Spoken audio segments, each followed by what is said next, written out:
அன்பார்ந்த இணையதள நேயர்களை மீண்டும் www.qcrc.in என்ற இணையதளத்திற்காக நியூஸ் தமிழ் செய்தி அறிக்கையில் உங்களை சந்திப்பதில் பெருமகிழ்ச்சி அடைகிறோம். இன்று 2 மே 2009க்கான முக்கிய செய்திகளை தற்போது பார்க்கலாம்.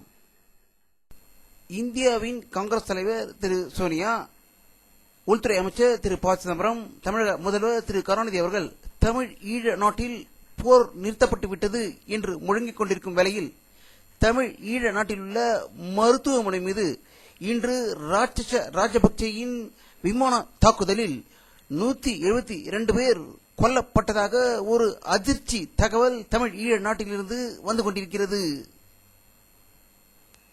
தமிழ் ஈழ நாட்டில் தமிழ் இனத்தையே அழிக்க நினைக்கும் இலங்கை தீவிரவாதி ராஜபக்சேயின் கொடுங்கோல் ஆட்சியை ஈழ தமிழ்நாட்டிலிருந்து வெளியேற வேண்டும் என்று வற்புறுத்தி ஆஸ்திரேலியாவில் சிட்னி நகரில் மாபெரும் ஆர்ப்பாட்ட பேரணி நடந்ததாகவும் சாலை மறியலில் 2000க்கும் மேற்பட்ட தமிழர்கள் இறங்கி போராட்டம் நடத்தியதாக சிட்னியிலிருந்து தகவல்கள் வெளிவந்து கொண்டிருக்கிறது. கோவை ராணுவ முகாமிலிருந்து ஹைதராபாத்திற்கு சென்று 300 ராணுவ வீரர்கள் பயிற்சி பெற்று திரும்பவும் கோவைக்கு வரும் வழியில் அவர்கள் இங்கிருந்து இலங்கைக்கு அனுப்பப்படுவார்கள் என்று செய்தி வந்ததை அடுத்து அவர்களை திராவிட கழகத்தினர் கடுமையாக தாக்கியதாகவும் அந்த வாகனத்தில் இருந்த பொருட்களை வெளியே எடுத்து போட்டு எரித்ததாகவும் அந்த ராணுவ வீரர்கள் தமிழர்களை கொல்வதற்கு ஈழ நாட்டுக்கு செல்கிறார்கள் என்று போராட்டம் நடத்தியதால் கோவையே பெரும் பரபரப்பில் மூழ்கிக் கொண்டிருப்பதாக கோவையிலிருந்து தகவல்கள் வெளிவந்து கொண்டிருக்கிறது. தமிழக தலைமைச் செயலர் திரு ஸ்ரீபதி அவர்களை தேர்தல் விதிமுறையை மீறியதாகவும் அதன்படி பஸ் கட்டணத்தை திடீரென்று குறைக்கப்பட்டது பற்றி கேள்வி எழுப்பிய தேர்தல் ஆணையம் அவரை உடனே டெல்லிக்கு வந்து ஆஜராகும்படி உத்தரவிட்டுள்ளதாக டெல்லியிலிருந்து தகவல்கள் வெளிவந்து கொண்டிருக்கிறது. ஈழ தமிழர்களின் அவலத்தை இங்கிலாந்து நாடாளுமன்றம் விவாதிக்கிறது. ஆனால் இந்தியா அது குறித்து எதையும் பேசாமல் மௌனம் சாதிக்கிறது.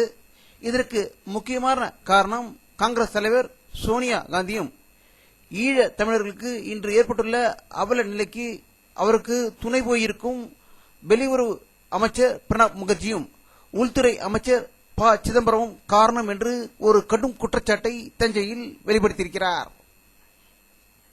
பன்றி காய்ச்சல் நோயால் உலகமே அச்சத்தில் இருக்கும் நிலையில் டெல்லியில் விமான நிலையத்தில் இருவரை பரிசோதித்த போது ஒருவருக்கு பன்றிக் காய்ச்சல் இருக்குமோ என்ற சந்தேகத்தின் பேரில் இருவரையும் மருத்துவமனையில் சோதனைக்கு உட்படுத்தப்பட்டுள்ளதாக டெல்லியில் இருந்து தகவல்கள் வெளிவந்து கொண்டிருக்கிறது. பிரபல சினிமா தயாரிப்பாளரும் இயக்குனரும் மற்றும் நடிகருமான திரு கே. பாலாஜி அவர்கள் சென்னையில் காலமானார்கள். அவருக்கு வயது 74, கேரள மாநிலத்தை சேர்ந்தவர் என்பது குறிப்பிடத்தக்கது. பாரதிய ஜனதா கட்சியின் மூத்த தலைவரும் குஜராத் மாநில முதல்வருமான திரு நரேந்திர மோடி அவர்கள் ஹரியானா மாநிலம் ஃபரிதாபாத்தில் நேற்று நடந்த பாரதிய ஜனதா கட்சி தேர்தல் பிரச்சார கூட்டத்தில் கலந்து கொண்டு மெகா சைஸ் மாலை அணிவித்து அவருக்கு வரவேற்பு அளிக்கப்படுகிறது. பஞ்சாப் மாநிலம் பரஸ்பூரில் தேர்தல் பிரச்சாரம் செய்த பாரத பிரதமர் திரு மன்மோகன் சிங் அவர்கள் பாரதிய ஜனதா கட்சியும் அதனுடன் கூட்டணியில் இருந்த சிரோன்மணி அகாலிதள கட்சியும் விவசாயியின் நலன்களை பாதுகாக்க தவறிவிட்டது என்று குற்றம் சாட்டியதாக பஞ்சாபிலிருந்து தகவல்கள் வந்து கொண்டிருக்கிறது. பாகிஸ்தான் மற்றும் ஆப்கானிஸ்தான் அதிபர்களை அமெரிக்க அதிபர் திரு பராக் ஒபாமா அவர்கள் அடுத்த வாரம் சந்தித்து பேச இருப்பதாகவும் இரு நாட்டு தீவிரவாதத்தின் எதிர்ப்பு கொள்கைகளை உருவாக்க இருப்பதாகவும் வாஷிங்டனில் இருந்து செய்திகள் வெளிவந்து கொண்டிருக்கிறது. இலங்கையின் எதிர்க்கட்சி தலைவர் ரணில் விக்ரமசிங்கே வெளியிட்டுள்ள ஒரு செய்திக்குறிப்பில் இலங்கை ராணுவத்திடம் தஞ்சமடைந்த தமிழ் ஈழ மக்கள் 3000 பேரை காணவில்லை என்ற ஒரு அதிர்ச்சி தகவலை கொழும்பில் வெளியிட்டிருக்கிறார். பன்றி காய்ச்சலின் எதிரொலியாக அமெரிக்காவில் உள்ள பல பள்ளி நிறுவனங்கள் விடுமுறை அளிக்கப்பட்டுள்ளதாக வாஷிங்டனிலிருந்து தகவல்கள் வெளிவந்து கொண்டிருக்கிறது. இஸ்ரேல் நாட்டு ராணுவத்தினர் இரண்டாவது நாளாக காசா நகரத்தின் மீது வெடிகுண்டு வீழ்ச்சி தாக்குதலை நடத்தியதால் மக்கள் பெரும் அவதிக்கு உள்ளாகியிருப்பதாக காசாவிலிருந்து செய்திகள் வெளிவந்து கொண்டிருக்கிறது.